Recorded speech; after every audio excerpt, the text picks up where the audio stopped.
One વિચરણમાં તેમણે ઘણા દેશ અને રાજ્યો જોયા, પરંતુ ક્યાંય ન રોકાયા.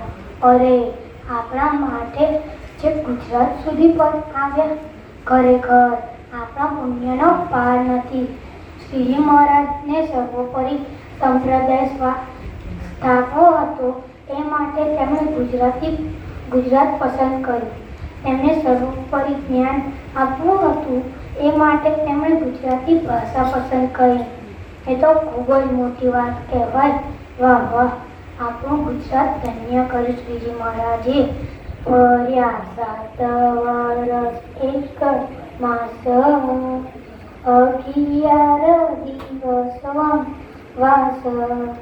આવ્યા ગુજરાતમાં લોચમાય, સ્થાપ્યો સ્વામી સંપ્રદાય ધ્યાય.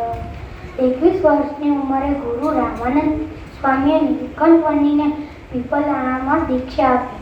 સહજાનંદ સ્વામી અને નારાયણ મુનિ એમ 2 નામ આપ્યા. એ પછી તો સંવત 1858